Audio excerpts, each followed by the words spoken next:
2 preparation కంటే ముందు ఏమైనా ప్రిపేర్ అయ్యారంటే యూపీఎస్సీ కానివ్వండి, Yes, గ్రూప్ sir. 1 కానివ్వండి, Yes. ఇతర పోటీ పరీక్షలకు Yes. ప్రిపేర్ అయ్యారు? నేను 2019 పాస్డ్ అవుట్ అవ్వగానే ఎస్ఎస్సి సీజీఎల్ అని చెప్పేసి ఓకే. కోచింగ్కి వెళ్ళాను. ఓకే. కోచింగ్లో ఉండగానే 2019లో గ్రామ సచివాలయ నోటిఫికేషన్ పడింది ఆంధ్రప్రదేశ్లో. ఓకే. దాంట్లో నేను 2019లోనే పంచాయత్ సెక్రటరీగా 2019 అక్టోబర్లో పాస్డ్ అయిన ఒక 5 నెలలకే నాకు జాబ్ వచ్చేసింది లక్కీగా. ఓకే. గ్రామ సచివాలయం పంచాయత్ సెక్రటరీగా చేసేటప్పుడు నాకు మా సచివాలయంలో 10 మంది స్టాఫ్ ఉండాలన్నమాట అందరికి. యాక్చువల్గా నాకు అంతమంది లేరు. నా సచివాలయం నేను పనిచేసేటప్పుడు 5గురే ఉన్నాం. ఓకే. అందులో ముఖ్యంగా వెల్ఫేర్ అసిస్టెంట్, రిజిస్టర్ అసిస్టెంట్ ఇద్దరు లేరు. ఓకే. వాళ్ళు మెయిన్ వెల్ఫేర్ ఎందుకంటే స్కీమ్స్ అన్ని Schemes. ఆయన చూస్తాడు, రిజిస్టర్ అసిస్టెంట్ అవి అనలైజ్ చేయాలి. ఓకే. వాళ్ళిద్దరు లేరు కాబట్టి పంచాయత్ సెక్రటరీగా నా మీద బర్డెన్ పడింది. ఓకే.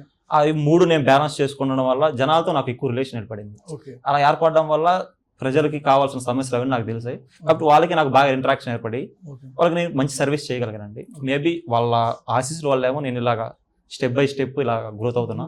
తర్వాత నాకు ఇది 3 సంవత్సరాలు జాబ్ అయ్యాక కోర్టులో junior assistant okay.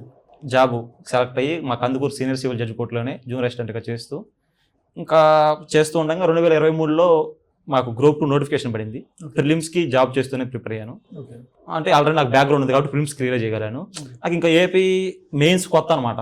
AP history నాకు తెలియదు, ఏపీ అకాడమీ నాకు తెలియదు, ఓకే. ఇండియన్ అకాడమీ నాకు తెలియదు, okay. Science and technology environment నాకు తెలియదు. ఒక్క ఇండియన్ పాలిటీ ఒకటే తెలుసు. అంటే 75 మార్క్స్కే నేను ఉన్నాను.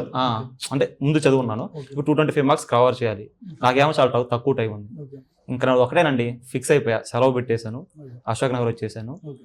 ఇంకా అదొక తపస్సు లాగా చదివేశానండి. ఓకే. ఇంకా తపస్సు స్టడీ హాలు.